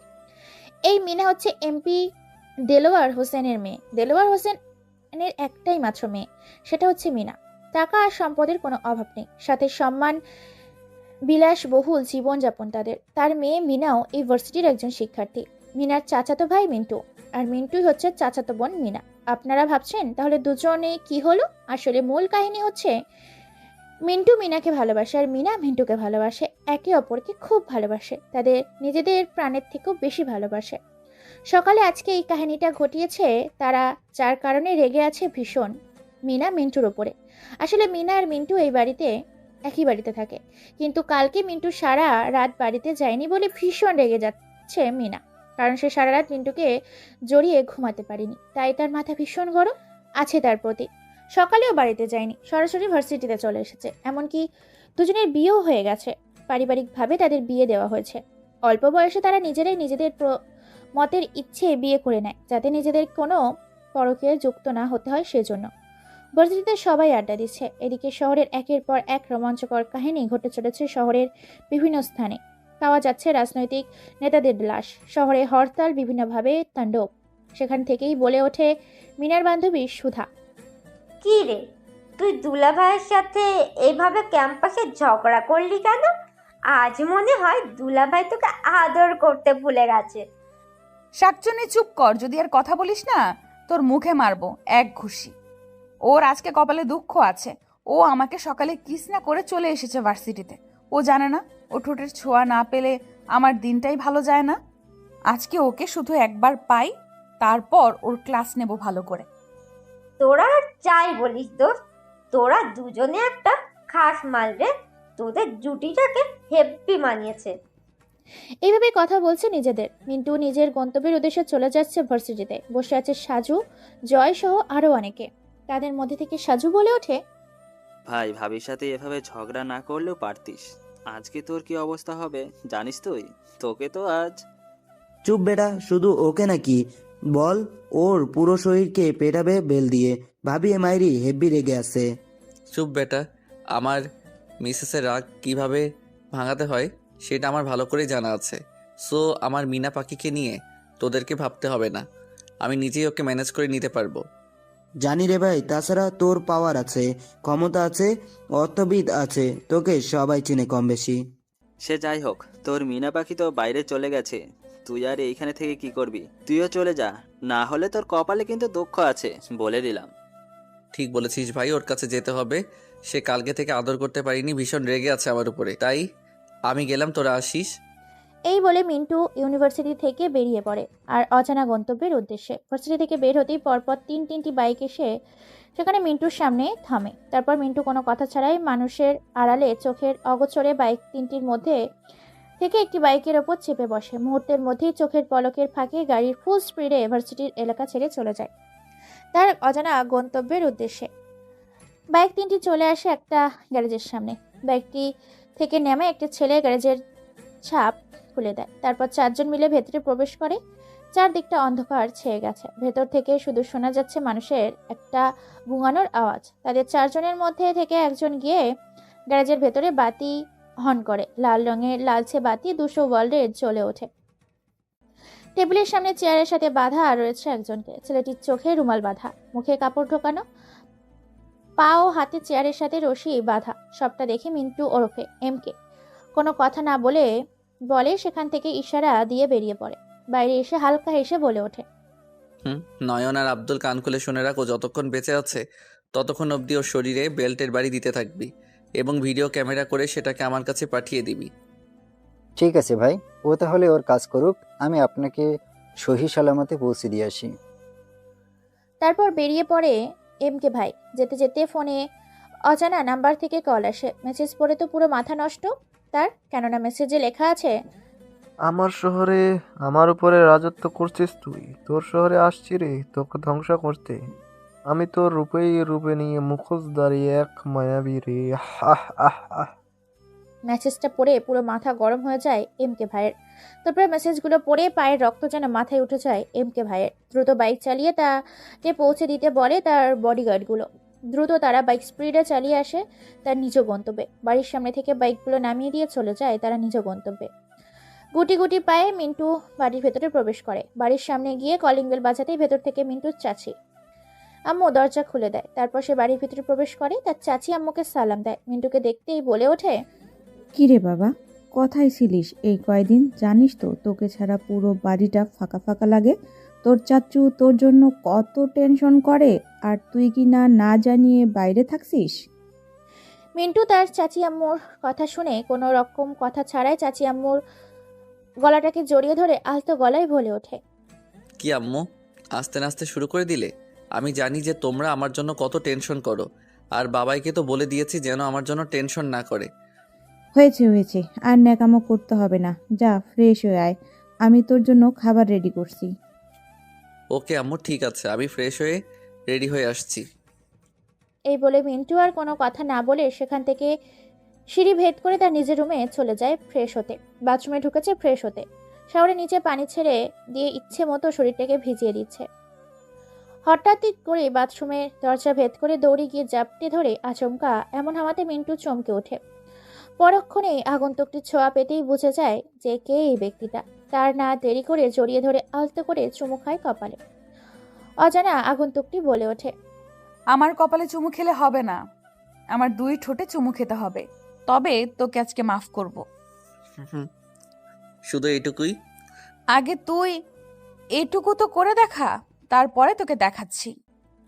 মিনার কথা শুনে মিনাকে নিজের কোলের ওপর নিয়ে নেয়, তারপর দুই ঠোঁট নিজের দখলে নিয়ে নেয়। প্রায় 5 মিনিট এইভাবে শাওয়ারের নিচে তার দুই ঠোঁট নিয়ে ভিজতে থাকে। এদিকে মিনা পিছন থেকে মিন্টুর মাথার চুলগুলো খামচে ধরেছে প্রায় অনেকক্ষণ। এইভাবেই কেটে যায়। দুজন দুজনকে আগলে ধরেছে। ভালোবাসার এক রোমাঞ্চকর মুহূর্তে টুকরে কেঁদে ওঠে মিনা, আর বলে ওঠে কাঁদো কাঁদো গলায়, তুই আমাকে একটু ভালোবাসিস না। যদি আমাকে ভালোবাসতি তাহলে তুই আমাকে না বলে কোথাও যেতিস না। তোর সাথে এখন আর কোনো কথা নেই। কালকে আদর করতে পারিনি বলে মন খারাপ? চিন্তা করিস না, কালকের আদরটা আজকের রাতে পুষিয়ে দিব। যা দুষ্টু, আমাকে লজ্জা দিতে বুঝি তোর ভালো লাগে? এইভাবে তারা দুজন প্রায় অনেকক্ষণই ধরে শাওয়ারের নিচে ভিজে গোসল করে ফ্রেশ হয়ে নিচে জান্নাত বেগমের হাতে নিজেরাই খাইয়ে নিবে বলে খাবার নিয়ে বসে আছে ডাইনিং টেবিলে জান্নাত বেগম। তারপর দুজনেই আবার চলে আসে নিজের রুমে, সবকিছু গোছাতে শুরু করে। আর মিন্টুর চাচি দেলোয়ার হোসেনের আরবের শ্বশুর, তিনি গিয়েছিলেন রাজনৈতিকের কিছু কাজ করতে বাইরে। দেখতে দেখতে সন্ধ্যা পেরিয়ে রাত 9টা ছুঁই ছুঁই প্রায়। দুজনে কাঁথার নিচে আষ্টে পিষ্টে জড়িয়ে ধরে ঘুমিয়ে আছে। ল্যাপটপের পাশে কাজ করছে মিন্টু, আর মিনা দুষ্টুমি করছে ওর সাথে। এমন সময় বিছানার উপরে থাকা স্মার্টফোনটি মিন্টু বেজে ওঠে। ফোনের স্ক্রিনে তাকিয়ে দেখতে পায় অজানা থেকে ফোন এসেছে। ফোনটা যখনই রিসিভ করতে যাবে তখনই মিনা ফোনটা রিসিভ করেই আর বলে ওঠে, এই কে রে তোরা? তোদের আক্কেল জ্ঞান নেই? এখন কোন সময় তোরা ফোন করেছিস? তোরা জানিস না এখন আমি আমার জামাইটাকে আদর করছি? তোদের সাহস কি করে হয় বলতো যে তোরা এই সময় ফোন করিস? মিনার কথা শুনে মিন্টু মাথায় হাত দিয়ে দেয়। ফোনের ওপাশে কে ছিল না ছিল কোনো কিছু না ভেবেই না জেনেই হুট করে এতগুলো ঝাড়ি দিয়ে দেয় মিনা অজানা ব্যক্তিটিকে। ফোনের ওপাশে থাকা অজানা ব্যক্তিটি এতগুলো ঝাড়ি খেয়ে কোনো কথা না বলে চুপটি করে ফোনটি কেটে দেয়। তারপর মিনাকে চুপ করিয়ে মিন্টু নিজের বুকের সাথে জড়িয়ে নেয়, কিন্তু তবুও যেন মিনা শান্ত হচ্ছে না। তাই আর কোনো কিছু উপায় না পেয়ে মিন্টু দুই ঠোঁট একত্রিত করে দেয় মিনার দুই ঠোঁটের সাথে। তবে যেন মিনা একটু শান্ত হলো। তারপর তাকে বুকের সাথে জড়িয়ে ধরে। ফোনের দিকে তাকিয়ে দেখতে পায় এটা আর কেউ না, বরং তার চাচা দেলোয়ার হোসেনের গোপন সিক্রেট নাম্বার থেকে ফোন এসেছে তার কাছে। কিন্তু মিনা এখনো জেগে আছে, না করতে পারছে ফোন, না করতে পারছে মেসেজ, আর না পারছে তাই আর কোনো কিছু উপায় না পেয়ে মিনাকে জড়িয়ে ধরে চুমু খেতে থাকে, সাথে তাকে আদর করতে থাকে। আদর করতে করতে এক পর্যায়ে মিনার সাথে এসে হারিয়ে যায় অজানা সেই সমতলের সাগরের গহীনের বুকে। দুজনে ধীরে ধীরে ক্লান্ত হয়ে যায়। তারপর মিনাকে শুইয়ে দিয়ে নিজের পোশাক পরে বেরিয়ে যায় এক অজানা আগন্তুকের উপর। বাইরে বের হতেই পকেট থেকে ফোনটা বের করে দেলোয়ার হোসেনের নম্বরে ফোন দেয়। দেলোয়ার হোসেন কেবিনে বসে মাথায় হাত দিয়ে নিকোটিনের ধোঁয়াগুলো ছাড়ছে আর আকাশে উড়িয়ে দিচ্ছে। এক পর্যায়ে মিন্টু ফোন করতেই রিসিভ করে দেলোয়ার সাহেব। দেলোয়ার হোসেন ফোন রিসিভ করে বলে, জি চাচা, বল কি হয়েছে, কোনো খবর পেয়েছো? তুমি কোথায় আছো? দ্রুত আমার কেবিনে চলে আসো, তোমার সাথে আমার জরুরি কিছু কথা বলার আছে। চাচা, এখন তো আমার পক্ষে যাওয়া সম্ভব নয়, কারণ আমি একটা মিশন কমপ্লিট করব, তারপরে তোমার ওখানে যাব। কিছুক্ষণ অপেক্ষা করো। আমি এখানে ওয়েট করছি, তোমার কাজগুলো সেরে দ্রুত আমার কাছে আসো, তোমার সাথে খুবই জরুরি বিষয়ে কথা বলার আছে। ওকে চাচা। ফোন কেটে দেয় এই বলে দেলোয়ার হোসেন। অজানা আগন্তুকটি পায়ে হেঁটে রাস্তার মাঝে আসতেই ব্ল্যাক কালারের দুটি BMW কার এসে থামে। গাড়িগুলো থেকে একজন মুখোশধারী ব্যক্তি বের হয়ে গাড়ির জানালা খুলে দেয়। তারপর ভেতরে প্রবেশ করা অজানা ব্যক্তিটি। গাড়িগুলো সেখানে আর এক মুহূর্ত দেরি না করে বেরিয়ে পড়ে অজানা এক সংগ্রামের উদ্দেশ্যে। এদিকে সামনে এর কয়েকদিনের মধ্যে নির্বাচন, তাই মানুষ এখন থেকেই আতঙ্কের সাথে হইচই লাগিয়েছে পুরো শহরে। সাংবাদিকদের খবরাখবর তোলপাড় লেগে গেছে পুরো টেলিভিশন এবং খবরের কাগজের হেডলাইনে। এদিকে রাতের অন্ধকারে একের পর এক পাওয়া যাচ্ছে রাজনৈতিক নেতাদের মৃতদেহ। গাড়িগুলো ফুল স্পিডে ফাঁকা রাস্তার মধ্যে এই অন্ধকারে একেবারে ফুল স্পিডে এই রাস্তা কাঁপানোর এক সংগ্রাম চলছে দ্রুত বেগে। অন্যদিকে আপনাদের টুনটুনি মিনা পাখি মিনা ঘুমের ঘরে বলছে, ওই শোন, আমাকে আরো আদর কর, আমার ঠোঁটে নয় আর কপালে নয়। এবার তোকে আমার বুকে কিস করতে হবে। আমি মা হতে চাই, তুই আমাকে আরো আদর দিবি, আমাকে মা হওয়ার সুখ দিবি। মিনা স্বপ্নের ঘরে এতগুলো বলতে থাকে, বড্ড বেশি সে ভালোবাসে মিন্টুকে। গাড়ি দুটো এসে বাংলো নাম্বার 245 নম্বর বাড়িতে এসে থামে। গাড়িগুলো থেকে নামে কালো মুখোশধারী ব্যক্তিগুলো। তারপর সামনেই গাড়ি জানালা খুলে দিতেই গাড়ির ভেতর থেকে অজানা আগন্তুকটি বেরিয়ে আসে। তারপর হাতের ইশারা দিতে যে যার মতো পজিশন নিয়ে নেয়। পুরো বাড়িটা অন্ধকারে ছেয়ে গেছে। দরজার মেন গেটে সাইলেন্সার বন্দুক থেকে গুলি চালিয়ে দরজা ভেঙে ভিতরে প্রবেশ করতেই পেছন থেকে হঠাৎ করে কেউ একজন আগন্তুককে অজানা এক ব্যক্তি পেছন থেকে মাথায় আঘাত করে। মুহূর্তের মধ্যে সেই অজানা আগন্তুকটি মাটিতে লুটিয়ে পড়ে। পেছনে থাকা অজানা ব্যক্তিটি ওই আগন্তুকটিকে ফ্লোর থেকে উঠিয়ে চেয়ারের সাথে বেঁধে ফেলে। তারপর কোনো কিছু বুঝতে না পেরে আগন্তুকটি অজানা ব্যক্তিটি হঠাৎ করে এক ভয়ঙ্কর হাসিতে মেটে ওঠে পুরো রুমটা। হঠাৎ করে মরিচ বাতির চাকচিকে চাক মতো বাটিতে জ্বলে ওঠে। হাসতে হাসতে পুরো রুমটা যেন মনোমুগ্ধকর হয়ে ওঠে। হঠাৎ করে সেই অজানা ব্যক্তিটির গম্ভীর গলার কণ্ঠ শুনতে পেয়ে যায়। কি রে, আমাকে মারতে এসেছিস? তোর এত ক্ষমতা, তোর এত শক্তি, তুই আমার রাজ্যে এসে আমাকে ধ্বংস করতে এসেছিস? জানিস তো, সিংহের গলায় সিংহ থাকলে যদি সিংহের জঙ্গলে কেউ প্রবেশ করে তাহলে বেঁচে ফিরতে পারে না। কথাগুলো বলে পুরো রুমটায় আলোয় আলোকিত হয়ে যায়। মিটমিট করে চোখ খুলছে আগন্তুকটি। সেই অজানা ব্যক্তিটিকে দেখার জন্য চোখগুলো সামনে খুলে একেবারেই অবাক, কেননা তার সামনে সে স্বয়ং তহিদুল ইসলাম দাঁড়িয়ে আছে, যে কিনা ইন্টারন্যাশনাল পজিশন, দ্য রাজনৈতিক businessman, the most industrialist Tohidul Islam. Tohidul ইসলামকে দেখে হেমকে বলে ওঠে, তুই আমাকে মেরেছিস? ইয়েস, আমি মেরেছি তোকে। তুই ভাবলি কি করে তুই আমাকে হুমকি দিয়ে আমাকে আমার সিংহাসন থেকে সরিয়ে দিবি? তোর মতো কত পলিটিশিয়ানকে আমি জমিন থেকে উপরে পাঠিয়ে দিয়েছি, আর তুই কোন জঙ্গলের আগাছা? তোকে উপরে ফেলতে দুবার ভাবতে হয় না। তহিদুলের মুখে এরকম কথা শুনে মিন্টু তো অবাক, কেননা যার খেয়ে যার পরে সিন্ডিকেট চাঁদাবাজি করছিল সেই তহিদুলই নাকি বাঁশ মেরেছে এমকের পেছনে। আরো কিছু বলতে যাবে তার আগেই তহিদুল বলে ওঠে, তুই করিস পলিটিশিয়ানের বিজনেস আর আমি করি রাজনীতিতে বিজনেস। এটাই আমাদের মধ্যে পার্থক্য। জানিস তো, বড় কিছু পেতে গেলে ছোটদেরকে কেটে ফেলতে হয়। তহিদুলের মুখে এরকম কথা শুনে কি বলবে, কোনো কিছুই বুঝতে পারে না। তবুও ঠোঁটের নিচে এক মুচকি হাসি দিয়ে এমকে বলে ওঠে, তুই মারবি আমাকে আর আসমান জমিন এক হয়ে যাবে, তবুও এই এমকের শরীর থেকে এক ফোঁটা রক্ত ঝরাতে পারবি না তোরা। তোরা ঘুঘু দেখেছিস, ঘুঘুর ফাঁদ দেখিসনি। তোরা ঝড় দেখেছিস, ঝড় কিভাবে আসে তা দেখিসনি। তাই এই এমকে কি জিনিস তোরা এখনো বুঝতে পারিসনি। এমকের মুখে এরকম কথা শুনে এবার তহিদুল হেব্বি গরম হয়ে যায়। যার কোনো কথা ছাড়াই পরপর বেশ কয়েকটা থাপ্পড় মারে এমকের গালে। কোনো কথা না বলে মুচকি একটা হাসি দেয় আর বলে ওঠে, আমার খেয়ে আমায় পড়ে আমার গায়ে হাত তুলছিস? হা হা হা। তহিদুল আর কিছু বলতে যাবে তার আগেই হঠাৎ করে কোত্থেকে যেন ঝড়ের বেগে চারদিক থেকে বুলেটের তুফান আসতে শুরু করে। এই বদ্ধ অন্ধকার ঘরের ভেতর চারদিকটা শুধু গুলির আওয়াজ শোনা যায়। হঠাৎ করে দরজা জানলা ভেঙে প্রবেশ করে প্রায় 8 থেকে 10 জনের মতো কালো পোশাকের মুখোশধারী কয়েকজন ব্যক্তি, যাদেরকে দেখে হাত থেকে পড়ে যায় তহিদুলের বন্দুকটি। তহিদুল আর চোখে তাকায় এমকের দিকে।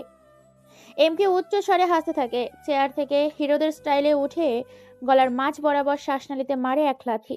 প্রায় কয়েক ফুট দূরে গিয়ে ছিটকে পড়ে তহিদুল।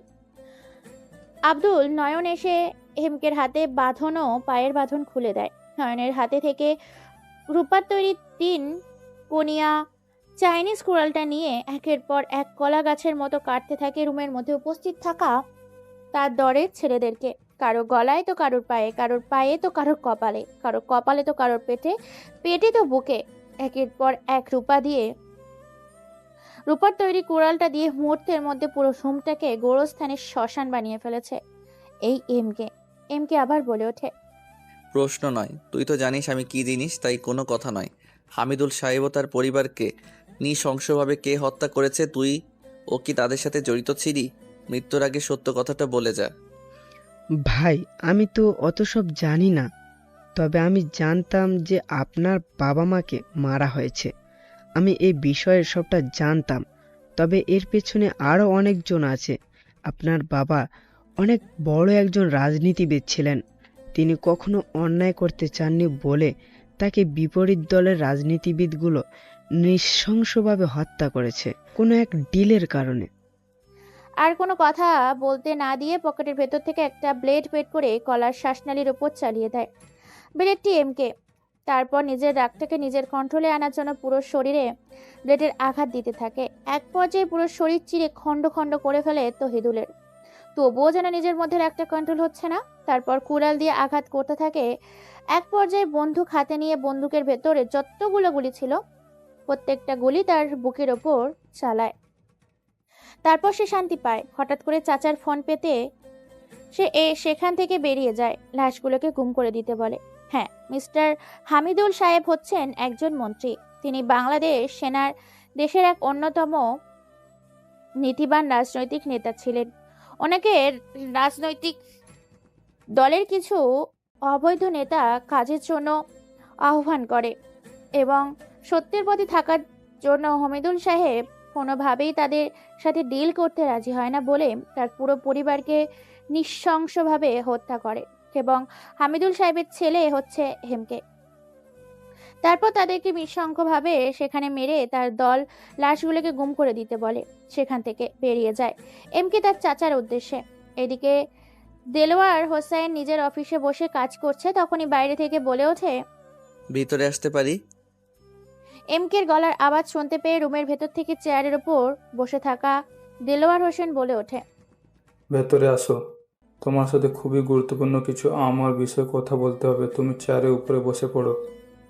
জি আব্বু, বলো তোমার কি বলার আছে। দেখো বাবা, তোমাদের বিয়ের অনেক দিন হয়েছে। আমি আর কোনো কথা শুনতে চাই না। আমি এখন আমার নাতি নাতনি চাই, কারণ অনেক তো বয়স হলো, আর রাজনীতি করতে চাই না। ঠিক আছে, তো বলো তোমার কি চাই চাচু। দেখ বাবা, মূল বিষয় হচ্ছে তোকে আমি কিছু গুরুত্বপূর্ণ কথা বলতে চাই, আর সেগুলো তুমি মনোযোগ দিয়ে শোনো। তোমার বাবা আর মা কোনোদিন অন্যায়ের সাথে অপচয় করেনি, আমিও করিনি, আর তুইও করবি না। চাচু, তোমার কি হয়েছে বলো তো, এসব কেন বলছো তুমি? দেখ বাবা, তুই তো জানিস যে তোর বাবা মাকে খুন করা হয়েছে, আর তোর বাবা মাকে বিশিষ্ট কোটিপতি ও বিজনেসম্যান এবং ইন্ডাস্ট্রিজের মূল মাথা এবং রাজনৈতিক নেতা আজমত হোসেন এবং সামত হোসেন করেছে। এই দুইজন তোর বাবা মাকে নৃশংসভাবে হত্যা করেছে।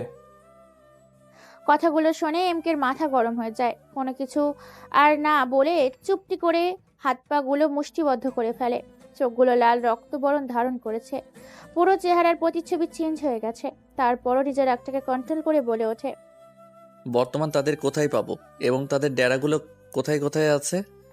এমকের কথা শুনে চোখ থেকে দুফোঁটা পানি গড়িয়ে পড়ে দেলোয়ার হোসেনের। নিজের আপন ভাই ও ভাবির মৃত্যুর কথা আজকে তার ছেলের সামনে বলছে। একদিকে ভাইয়ের ছেলের সম্পর্কে ভাতিজা, অন্য দিক দিয়ে মেয়ের জামাই। চোখের পানিগুলো মুছে এমকের দিকে তাকিয়ে মুচকি হাসি দিয়ে বলে ওঠে, দেখ বাবা, ওরা বর্তমান কেউ দেশে থাকে না, সবাই দেশে বাইরে থাকে। ওদের এক একটা পজিশন আছে, ওদের অনেক পাওয়ার, অনেক ক্ষমতা দেশের সরকারও তাদের হাতে। তারপর তারা মুখোশ পড়ে থাকে সমাজের সামনে। তারা বিশাল দয়ালু এবং প্রভাবশালী, কিন্তু তলে তলে ওরা দেশের শত্রু। চাচার মুখে এরকম কথা শুনে কিছুক্ষণের জন্য থেমে যায় এমকে। ওইদিকে মিনা একের পর একা বিছানায় শুয়ে শুয়ে ঘুমাচ্ছে। পুরো বাড়ি ফাঁকা। দেখতে দেখতে রাত প্রায় 10টা পার হয়ে 11টা বেজে গেছে। চারিদিক দিয়ে শীতের কুয়াশার সাদা রঙের আবরণে ঢেকে গেছে পুরো এলাকা শীতের কুয়াশাতে। এমকে আবার বলে ওঠে তার চাচার উদ্দেশ্যে, চাচা, আপনার দায়িত্ব আমাকে সত্যিটা। এমকের কথা শুনে দেলোয়ার হোসেন ফোনের দিকে তাকিয়ে আবার বলতে শুরু করে, এই নাও তাদের সবার ছবি। এদের মধ্যে থেকে কয়েকজনকে মারতে পারলে তারা দেশে ফিরে আসবে এবং তুমি তাদের উপর প্রতিশোধ নিতে পারবে। তোমার প্রতিশোধে আগুনে তাদেরকে দাউ দাউ করে জ্বালিয়ে মারবে। পুরো দেশ তোমার দিকে তাকিয়ে আছে। আমাদের দেশের সরকারও ভালো না। ছবিগুলো এগিয়ে দিয়ে কথাগুলো বলে দেলোয়ার হোসেন। তারপর নিজের দায়িত্বে পালন করতে বলে চলে যায় দেলোয়ার হোসেন তার বাড়ির উদ্দেশ্যে। এমকে সেখানে আর এক মুহূর্ত দেরি না করে পকেট থেকে ফোন বের করে ছবিগুলোর পিক তুলে ফোনে SMS করে পাঠিয়ে দেয় তার সব আড্ডাখানায়। তারপর বেরিয়ে পড়ে সে অজানা গন্তব্যের উদ্দেশ্যে। কিন্তু বাড়ি গিয়ে তো অবাক। বাড়িতে চিৎকার চেঁচামেচির আওয়াজের সাথে ভাঙচুর, পুরো বাড়িতে লাইট জ্বলছে। কি হয়েছে দেখার জন্য দ্রুত সে বাড়ির ভিতর গিয়ে তো অবাক, কেননা বাড়ির ভিতরে দেখে তো অবাক মিনাকে। মিনা এখনো জেগে আছে। মিনাকে এইভাবে ভাঙচুর করতে দেখে দৌড়ে গিয়ে তার হাতটা ধরে বলে ওঠে। কি হয়েছে বলো তো, তুমি এভাবে ভাঙচুর করছো কেন? মিনা কে দেখে কোনো কথা না বলেই শার্টের কলার ধরে টেনে হিঁচড়ে সিঁড়ি ভেদ করে নিজের রুমে নিয়ে গিয়ে বিছানায় ছুঁড়ে ফেলে চিৎকার করে বলে ওঠে। চুপ, তুই আর একটাও কথা বলবি না। এখন রাত 12টা বাজে। তুই কোথায় গিয়েছিলিস? কেন গিয়েছিলিস? কার সাথে দেখা করতে গিয়েছিলিস? তোকে তো আজকে আমি মেরেই ফেলবো। কথাগুলো শুনে চমকে যায় কে, তবুও নিজের রাগটাকে কন্ট্রোল করে একটা হাসি দিয়ে আলতো করে মিনার ঠোঁটে চুমু খেয়ে বলে ওঠে। চুপ কর, আমি আর একটা কথা শুনতে চাই না, শুধু তুই শুনবি। শালা, তুই চুপ কর। জানিস তোর জন্য আমাকে কত কাঁদতে হয়েছে? তুই কি আমার চোখের পানির দাম দিয়েছিস? তুই কেন আমাকে ছেড়ে রাতের আধারে বেরিয়ে গেলি? তোর সাহস হয় কি করে? আমার বেবি চাই মানে বেবি চাই। তুই আজকে আমাকে বেবি দিবি, না হলে আমি নিজেকে শেষ করে দিব। কে আর মিনাকে কোনো কিছু বলার সুযোগ না দিয়ে সোজা তাকে ধাক্কা দিয়ে খাটের ওপর শুয়ে দেয়, তারপর নিজে তার উপর শুয়ে পড়ে। মিনার মুখে এরকম কথা শুনে নিজের মধ্যে একটা রাগ চেপে বসে, তাই সে পাগলের মতো ঝাঁপিয়ে পড়ে মিনার ওপরে। তারপর মিনাকে নিয়ে ধীরে ধীরে ডুব দিতে থাকে ভালোবাসার সাগরে। সেখানে শুধু সুখ আর সুখ, ভালোবাসা আর ভালোবাসা। মিনা আর সহ্য করতে না পেরে বলে ওঠে। প্লিজ, অনেক হয়েছে, এখন আর না। আমি অনেক ক্লান্ত হয়ে গেছি, আর ভালো লাগছে না। এখন আমি রেস্ট নিতে চাই। মিনার কথা শুনে মিন্টু এবার আরো বেশি করে অত্যাচার করতে শুরু করে। আগে তো লিমিটের মধ্যে ছিল, এখন লিমিট ক্রস করে ফেলেছে। গগন কাঁপানো উচ্চ স্বরে হাসতে হাসতে বলে ওঠে মিন্টু। এখন আর ছাড়ছি না। এতক্ষণ তোমার বেবি চাই বলে আমার কানটা ঝালাপালা করে দিচ্ছিলে, আর এখন বলছো আর লাগবে না। এটা কেমন করে হয়? যতক্ষণ না আমি চাইছি ততক্ষণ আমার সাথেই থাকতে হবে। এ বলে কখন এসে তারা ঘুমিয়ে গেছে সেদিকে কোনো খেয়ালই নেই। সকাল 7টা বাজে। হঠাৎ করেই ফোন বেজে ওঠে মিন্টুর, আর মিন্টু সে তো নাক ডেকে ঘুমাচ্ছে। মিনার ঘুম ভেঙে যায়। মিনা ঘুম ঘুম চোখে ফোনটা রিসিভ করে, আর ওপাশে থাকা ব্যক্তিটা বলে ওঠে। কি রে শালা কুত্তার বাচ্চা, তোর সাহস কি করে হয় আমার বিরুদ্ধে কথা বলার? তুই জানিস না আমি কে? হঠাৎ করে ফোনের ওপাশে এরকম কারো হুঙ্কার শুনে আচমকা চমকে ওঠে মিনা। মিনার ঘুম ঘুম ভাব কেটে যায়। মিনা কিছু বলতে যাবে তার আগেই আবার বলে ওঠে। কি রে এখন কথা বলিস না কেন? এখন কোথায় লুকিয়ে গেলি ইঁদুরের মতো?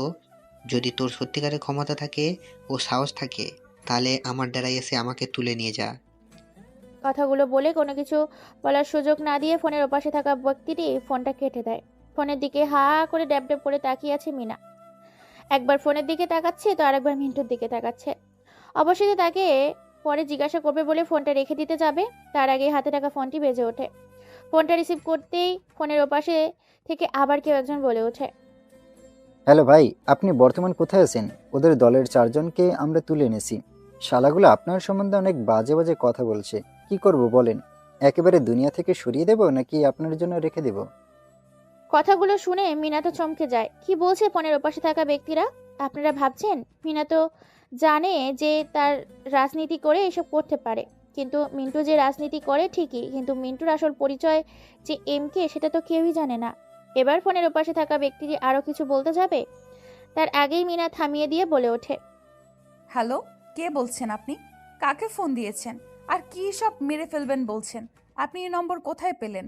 আর আপনি কাকে ফোন দিয়েছেন বলুন তো, না হলে এখন আমি পুলিশকে জানাতে সব কিছু বাধ্য হব।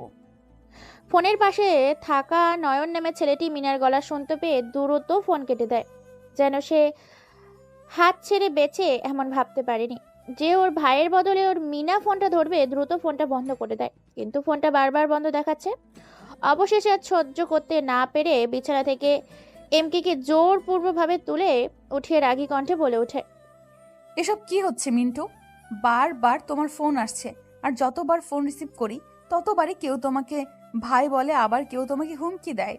কেউ তোমার পারমিশন নিয়ে কাউকে মারতে চায়, আবার কেউ তোমাকে তার নিজের ডেরায় গিয়ে মারতে বলে, আর না হলে সে তোমাকে মারবে। এসব কি হচ্ছে? তুমি আসলে কি করো? কে তুমি বলো তো? মিনার মুখে এরকম কথা শুনে ঘুম উড়ে যায় মিন্টু।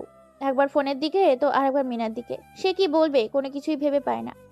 তবুও আমতামতা করতে করতে বলার আগেই কথা খুঁজে পাচ্ছে না। অবশেষে মাথা চুলকাতে চুলকাতে বলে ওঠে, আরে তুমিও না পাগল হয়েছো? ওরা আমার বন্ধুরা তোমার সাথে হয়তো ঠাট্টা করছে। শালাগুলোকে কালকে কলেজে গিয়ে আচ্ছা মতো ধোলাই দিব। একদম চুপ। আমাকে একদম মিথ্যা কথা বলবি না। আমি বুঝতে পারছি তুই কারোর সাথে ঝামেলা করেছিস আর সে তোকে মারার হুমকি দিচ্ছে, অথবা তুই তাকে মারার হুমকি দিচ্ছিস। মীরার কথা শুনে মিন্টু হকচকিয়ে ওঠে। কি বলবে, বলার ভাষা খুঁজে পায় না। অবশেষে বুদ্ধি খাটিয়ে মিন্টু একটা ভালো প্ল্যান বের করে। হাবার ডুব দেয় মিনাকে, জড়িয়ে নিয়ে বিছানার মধ্যে ভালোবাসার সাগরে। মিনা ছাড়ানোর চেষ্টা করছে, কিন্তু মিন্টু তাকে ছাড়ছে না। অবশেষে মিনা নিজেকে কন্ট্রোল করতে না পেরে আবার হারিয়ে যায় তাদের মধ্যে এক নতুন ভালোবাসার সুখ বিনিময়ের মুহূর্তে। এর মধ্যেই ফোন চেক করতে দেখতে পাই নয়ন ফোন করেছিল। নয়নকে মেসেজ দিয়ে বলে যা বলার লাগে আর একটি ফোন নাম্বার দেয়। এই ফোনের নাম্বারটিকে ট্র্যাক করতে বলে, কারণ এই ফোন নাম্বারকে চিনে না বলে এই নাম্বারটা ট্র্যাক করতে বলে। সাথে এটাও বলে দেয় যে এই নাম্বার থেকে তাকে মারার হুমকি এসেছিল। ফোনে কি কথা হয়েছে তার সকল রকম কথাবার্তা বের করতে বলে। নয়ন এবং আব্দুলকে পই পই করে মেসেজে একটা কথাই বলে, বারবার উল্লেখ করে তাদের সেন্ড করে। অন্যদিকে তার মেসেজ পাওয়ার সাথে সাথে কাজে লেগে পড়ে।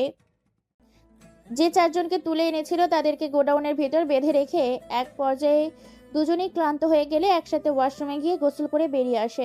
তারপর ডাইনিং টেবিলে খাওয়া দাওয়া করে মিন্টু বেরিয়ে যায় তার কাজের উদ্দেশ্যে, আর মিনা চলে যায় তার বান্ধবী বিপাশার সঙ্গে কথা বলতে।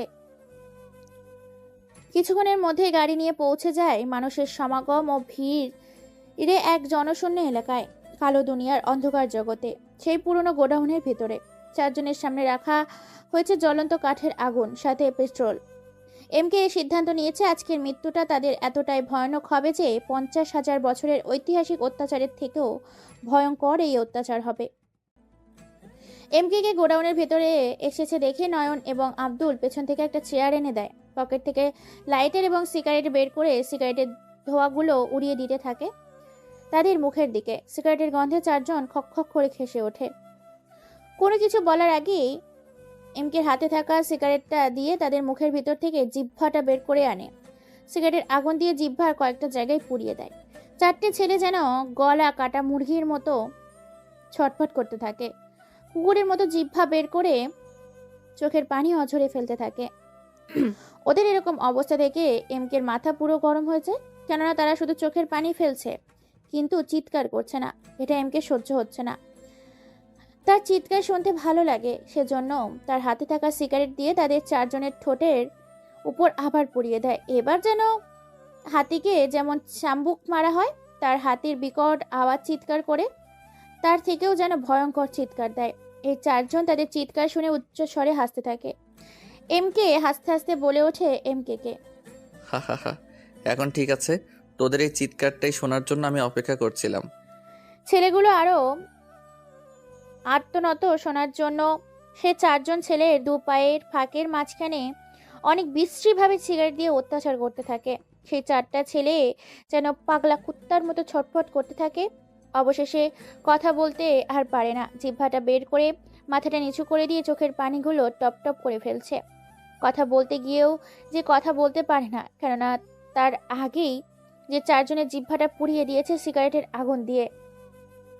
এমনকি এমকে তাদের মুখ থেকে কোনো কিছু শোনার নেই, কারণ তার আগে থেকেই তাদের পেট থেকে সকল রকম কথা বের করে নিয়েছে। এখন শুধু 666 ডিগ্রি অত্যাচার করা হচ্ছে। অবশেষে এমকে আবার বলে ওঠে, আমি জানি তোরা গোলামের দাস, তোদের হুকুম করে তোরা টাকার বিনিময়ে কাজ করিস, কিন্তু তোরা অন্যায় করেছিস, সাধারণ মানুষের প্রতি অবিচার করেছিস, তাদের হক মেরেছিস, রাষ্ট্রের সম্পদ তোরা লুটে পুটে খেয়েছিস, তোরা রাষ্ট্রের সব কিছু নিজেদের দখলে নিয়েছিস। এই জন্য তোদের মরতে তো হবে, কারণ সাধারণ মানুষের পাশে থাকতে গেলে তোদের মতো ওর আজকেলদের পৃথিবী থেকে সরিয়ে দিতে হবে। এই বলে একটা রহস্যময় মুচকি হাসি দেয়। তারপর নয়ন এবং আব্দুলের দিকে তাকিয়ে একটা বাঁকা হাসি দিয়ে আঠালো জাতীয় কিছু নিয়ে আসতে বলে এবং সে চারজন ছেলের চোখে লাগিয়ে দিতে বলে, যাতে তারা নিজের অত্যাচারটা নিজের চোখে দেখতে না পায়, যেন চোখের পাতাগুলো ফেলতে না পারে। সেজন্য তাদের চোখগুলোকে আটকে দেয় আঠার সাথে। এরপর আবার বলে ওঠে, শোন, এই তাদের শাস্তি ভয় দেখানোর জন্য ছিল। এটা তাদের শাস্তি নয়, তাদের শাস্তি হচ্ছে তাদের চারজনকে উলঙ্গ করে উল্টো ঝুলিয়ে তাদের দেখে যতক্ষণ প্রাণ থাকবে ততক্ষণ চাবুকের বাড়ি দিতে থাকবে। এইগুলো শুনে ছেলেগুলো চেয়ারের সাথে হুমড়ি খেয়ে একের পর এক পায়ের সামনে গিয়ে পড়ে। কথা বলতে পারে না, তবুও মাথা পায়ের সামনে নিয়ে নেয়। এমকে বুঝতে পারে, কিন্তু তবুও তাদের কোনো কিছুই বলার সুযোগ না দিয়ে সেখান থেকেই এক ভয়ঙ্কর হিংস্র হায়না রূপে বেরিয়ে যায়। আর নয়ন আর আব্দুল তাদের বসের কথা মতো তাদের ল্যাংটা করে উল্টো ঝুলিয়ে লোহার তার কাটার চাবুক দিয়ে একের পর এক তাদের শরীরে আঘাত করতে থাকে এবং তাদের চারজনের ফোন থেকে ভিডিও করে প্রত্যেকটা নাম্বারে সেন্ড করে দেয়। সেগুলো তাদের সাথে বেশি কন্ট্যাক্ট করেছে এবং সন্দেহজনক। ভিডিওগুলো সেন্ড করার সাথে সাথেই দেখে ফেলে আমজাদ এবং সামাদ হোসেন। তাদের দলের 4টা ছেলে। এরকম অবস্থা দেখে নিজ থেকেই আমজাদ হোসেন এবং সামাদ হোসেনের চোখ থেকে দুফোঁটা নোনা পানি গড়িয়ে পড়ে জমিনে। এই প্রথম কারোর জন্য তাদের চোখের পানি পড়ল। তারা অনেক মানুষের প্রতি অবিচার, অত্যাচার, নির্যাতন করেছে, কিন্তু আজকে নিজের চোখে কারো এরকম ভয়ানক অত্যাচার হতে দেখে তাদের অন্তরাত্মা কেঁপে ওঠে। দ্রুত তাদের সবগুলো দলের লিডার এবং ছেলেপিলেকে ভিডিওগুলো পাঠিয়ে দিয়ে সতর্ক করে দেয় এবং তারা শপথ গ্রহণ করে যতক্ষণ না এই এমকে মেরে ফেলছে ততক্ষণ অবধি তারা আর সুখে শান্তিতে থাকবে না। কোন পার্টি কোন দিন কোন রাষ্ট্রীয় এবং রাজনীতিকে কাজে যোগ দেবে না। এমকের অনুসন্ধানে তারা পুরো দল, টিম এবং সে নিজেও বেরিয়ে পড়েছে। এদিকে সব কাজ শেষ করে আবার বাড়িতে চলে আসে। বাড়িতে গিয়ে নিজের রুমে গিয়ে তো সে অবাক, কেননা সে সময় তার চান পাখিটা ড্রেস চেঞ্জ করছিল। এটা দেখে মায়া ভরা এক চাহনিতে তাকিয়ে থাকে তার দিকে। হঠাৎ করে মিনার আয়নার দিকে চোখ পড়তে মিনা কাশি দিয়ে বলে ওঠে, ছি, তোর লজ্জা করে না এইভাবে লুকিয়ে কারো ড্রেস চেঞ্জ করা দেখতে? মিনার মুখে এরকম কথা শুনে যেন আকাশ থেকে পড়লো। মিন্টু মুচকে একটা হাসি দিয়ে গুটি গুটি পায়ে এগিয়ে যায় মিনার সামনে। তারপর মিনার সামনে গিয়ে আলতো করে মিনার দু ঠোঁটের ওপর নিজের ঠোঁট দিয়ে একটু চুমু খেয়ে বলে ওঠে, লে হালুয়া, কও কি তুমি? আমি তোমার স্বামী লাগি। আমি শুধু দেখবো না, প্রয়োজনে পরিয়ে দিতেও পারি। আজকে তো আমার ইচ্ছে করছে নিজের হাতে আমার বউকে তার পরনের পোশাকটা পরিয়ে দিতে। মিন্টুর মুখে এরকম কথা শুনে লজ্জা মাখা একটা হাসি দিয়ে মুখ লুকায় মিন্টুর বুকে আর বলে ওঠে মায়া ভরা কণ্ঠে, আজ হঠাৎ করে নিজে থেকে এত রোমান্টিক? বুঝলাম না কি হচ্ছে আমার সাথে। আমি স্বপ্ন দেখছি নাকি বাস্তবে দেখছি? যাকে কিনা আমাকে জোর করতে হতো আমায় আদর করতে, আর আজকে কিনা সে নিজে থেকে আমাকে শাড়ি পরিয়ে দিতে চাইছে। অবশেষে মিন্টু আবার একটা ভিলেন রকমের হাসি দিয়ে শাড়িটা নিয়ে এগিয়ে যায় মিনার সামনে। তারপর বলে ওঠে, আমি তোমার স্বামী। আমি আদর করতে পারি, মারতেও পারি, কাটতেও পারি, আবার ভালোবাসতেও পারি, আবার পরিয়েও দিতে পারি। ওকে, একটা শর্তে তোমাকে আমি আমার শাড়ি পরাতে দিতে পারি, তবে চোখ বন্ধ করতে হবে, কেননা আজকে কেন জানি আমার লজ্জা করছে। ওরে বাবা, আমার লজ্জাপতি, কিন্তু তা তো হবে না। আমি চোখ মেলে সবকিছু চেঞ্জ করব, তুমি শুধু দেখতে থাকো। এই বলে মিন্টু একে একে মিনার শরীর থেকে সবকিছু চেঞ্জ করে একটা নীল শাড়িতে নীল পরি সাজিয়ে তোলে। আর মিনা লজ্জায় নিজের চোখ বন্ধ করে ফেলে। নীল শাড়িতে আজকে মিনাকে অসম্ভব সুন্দর লাগছে। নীল ডানা কাটা হুড পরি।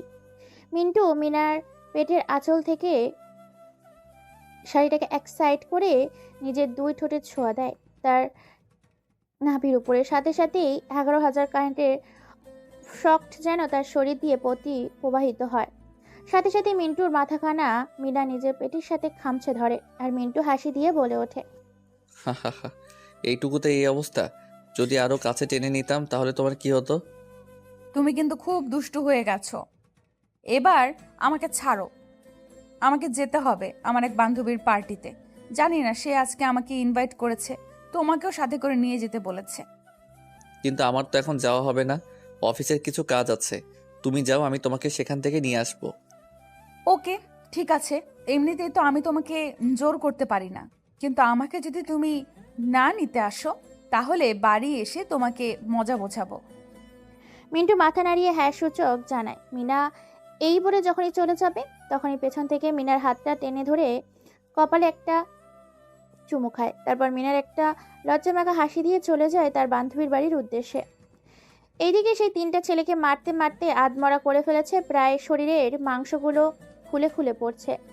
মাঝে মধ্যে রক্তমাখা শরীরের চামড়াগুলো ফেটে যাওয়ায় সেই জায়গাগুলোতে বাজারের সব থেকে চিকন দামি লবণটা ছেটানো, সাথে সাথেই পানি ছেটাচ্ছে যে ক্ষতস্থানগুলোতে। ততই ছেলেগুলো আর্তনাদের সাথে চিৎকার করছে, কিন্তু তাদের চিৎকার বাইরে যায় না, কেননা পুরো রুমটাই সাউন্ড প্রুফ। এক পর্যায়ে ছেলে তিনটা শরীরের মাংসগুলো খসে পড়তে শুরু করে। ছেলেগুলা মারতে মারতে তারা 16 ঘন্টা পর ছেলেগুলো পৃথিবীর এই সুন্দর মায়া মমতা ত্যাগ করে ছেলেগুলোর ফোনগুলোতে আবার ভিডিও পাঠিয়ে দেয় সবগুলো নাম্বারে। তারপর ফোনগুলো পুরোপুরি নষ্ট করে দেয় যাতে তাদের লোকেশন ট্র্যাক করতে না পারে। অন্যদিকে আগেরবার ভিডিওটা পাওয়ার সাথে সাথে আমজাদ হোসেন ও সাম্মাদ হোসেন তাদের লোকদের মোবাইল লোকেশন ট্র্যাক করার জায়গায় চলে আসতে বলে। কিছুক্ষণের মধ্যে তারা উপস্থিত হয়ে যায় সেই জায়গায়, কিন্তু তার আগেই নয়ন ও আব্দুল সেখান থেকে পালিয়ে যায়। আমজাদ হোসেন ও সামাদের লোকেরা সেখানে এসে দেখতে পায় পুরো রুমটা ফাঁকা, শুধু তাদের দলে সেই 4টা ছেলে নির্মমভাবে অত্যাচার করার কারণে রশির সাথে ঝুলে আছে তাদের মৃত 4টি দেহ। ফোন করে সব ঘটনা জানায় সামাদ ও আমজাদ হোসেনকে। আমজাদ হোসেন এটা শুনে তার পাশে দাঁড়িয়ে থাকা কয়েকজন বডিগার্ডের উপর পরপর বেশ কয়েকটা গুলি চালায়। বডিগার্ডগুলো সেখানে কলা গাছের মতো শুয়ে পড়ে, সামনে থাকা কাচের গ্লাসটি ভেঙে ফেলে। আমজাদ হোসেন ও সামাদ হোসেনের এইরকম রাগ দেখে পাশে থাকা কয়েকজন বডিগার্ড তাদের শান্ত হতে বলে। এবার মাঠে নিজেরাই নামবে বলে সিদ্ধান্ত নেয়। আমজাদ হোসেন বলে ওঠে সামাদ হোসেনকে, তারপর দুজনে বেরিয়ে পড়ে এমকে দুনিয়া থেকে সরিয়ে দেবে বলে। এদিকে মিনা তার বান্ধবীদের সাথে পার্টিতে গেছে, তার ওই বান্ধবীর বাড়িতে। কোনোভাবে কোনো এক নেটওয়ার্কের মাধ্যমে সব খবর পেয়ে যায় আমজাদ হোসেন ও সামাদ হোসেনের লোকেরা। এক অজানা ব্যক্তিকে ফোন করে বলে দেয় সামাদ হোসেনকে, বস, আমি এমকে স্যারের কিছু পিক পাঠাচ্ছি, ও তার ওয়াইফের। তবে একটা সত্যি, পুরো 500 কোটি টাকা দিতে হবে আমাকে, এবং বাংলাদেশের একটা রাজ্য আমাকে দিয়ে দিতে হবে, যেটাতে শুধু আমার কথাই পুরো দেশ চলবে। আরে চুপ বেটা বাঘের বাচ্চা, তুই শুধু 500 কোটি কেন, আমার ও সমাদ হোসেনের পুরো সম্পত্তি চাইলে তোকে দিয়ে দিতাম। তোকে শুধু টাকা দিয়ে চিন্তা করতে হবে না, তুই শুধু পিকগুলো আমাদের পাঠা এবং তার বর্তমান ঠিকানা আমাদের পাঠা, তোকে টাকা দিয়ে পুরো ভরিয়ে দেব। এই বলে ফোনের ওপাশে থাকা অজানা ব্যক্তিটি ফোন কেটে দিয়ে অট্ট হাসিতে মেতে ওঠে। কিছুক্ষণের মধ্যে সামাদ ও আমজাদ হোসেনের মোবাইলে সেই দুজনের লোকেশন চলে আসে। দ্রুত আমজাদ হোসেন এবং সামাদ হোসেন লোকেশন অনুযায়ী চলে যায় তাদের তুলে আনতে। এদিকে ফোনে সেই অজানা ব্যক্তিটি ছিল এমকের কাছের লোক আব্দুল। সে টাকার বিনিময়ে তাদের পুরো খবর দিয়ে দেয়, আর এটার পেছন থেকে শুনে নেয় নয়ন। নয়ন এটা জানার পরে সাথে সাথেই আব্দুলকে সেখানে গুলি করে হত্যা করে এবং দ্রুত সব ঘটনা এমকে জানায়। এমকে সবটা জানতে পেরে দ্রুত মিনার কাছে রওনা দেয় তার সাঙ্গপাঙ্গ ধরে। আজকে কেন জানি না কাছের রাস্তাটাও এত দূরের লাগছে। হাই স্পিডে গাড়ি চলছে হাইওয়ে রাস্তায়, উপরে রাস্তায় নিচ দিয়ে যাচ্ছে ট্রেনের রেল লাইন, তারপরে ব্রিজ, তারপরে মানুষের চলাচল ও সমাগম তার জান পাখির উদ্দেশ্যে। এদিকে আমজাদ হোসেন সামাদ হোসেন পৌঁছে যায় মিনার সেই বান্ধবীর বাড়িতে।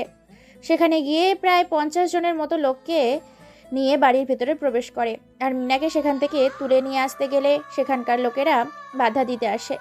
যারাই বাধা দিয়েছে তাদেরকেই নৃশংসভাবে গুলি করে হত্যা করেছে। গুলির শব্দে চারদিকের মানুষ ছোটাছুটি শুরু করেছে। আনন্দের উল্লাসে মেতে ওঠা বাড়িটা মুহূর্তের মধ্যেই শ্মশানে পরিণত হয়ে যায়। আনন্দে উল্লাসে মেতে ওঠা বাড়িটা মুহূর্তের মধ্যেই শ্মশানে পরিণত করে দেয়। সেই অজানা ব্যক্তিগুলো বেরিয়ে যায় সেই হামলাকারার পরে বাড়ি থেকে। তারপরে কিছুক্ষণের মধ্যেই পৌঁছে যায় এমকে। তার পুরো দল বাড়ির সামনে তো রক্ত ছাড়া, লাশ ছাড়া চোখ দিয়ে কোনো কিছুই দেখতে পায় না। মিনার জন্য ভীষণ টেনশন হচ্ছে, অল্প কিছুক্ষণের মধ্যে কি থেকে কি হয়ে গেল। অন্যদিকে হেলিকপ্টারে করে উড়াল দিয়েছে মিনাকে নিয়ে আমজাদ হোসেন ও সামাদ হোসেন সেই অজানা নিজের দেশে ব্যাঙ্গালোর। ব্যাঙ্গালোরে হচ্ছে তাদের আসল দেশ, আর সেখানেই তারা রাজত্ব করে। সকল রকম ক্রিমিনালের রেকর্ড আছে তাদের ওই দেশে। পর্নোগ্রাফি থেকে শুরু করে নারী পাচার থেকে শুরু করে শিশু পাচার, অত্যাচার থেকে হীরা পাচার, সকল রকম বেআইনি কাজ তারা সেখানে বসেই পুরো পৃথিবীতে ছড়িয়ে দেয়। হেলিকপ্টারে উড়ালের সাথে সাথেই ফোন দেয় আবার এমকের নাম্বারে, কিন্তু ফোন বেজে চলেছে এমকে।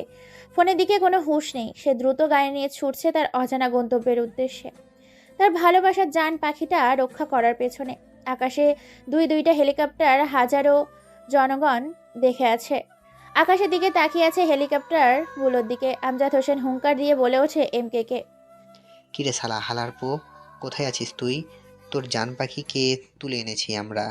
এলাকায় বাঙ্গালোরের তোর সাথে খেলা হবে সেখানেই। সবেমাত্র তোর কাছে 1 সপ্তাহ আছে, পারলে খুঁজে বের করে দেখা। তুই তো ভুলে গেছিস যে আমি কে। শুধু বাংলাদেশের নয়, পুরো আন্ডারওয়ার্ল্ড জুড়ে শুধু আমারই রাজত্ব।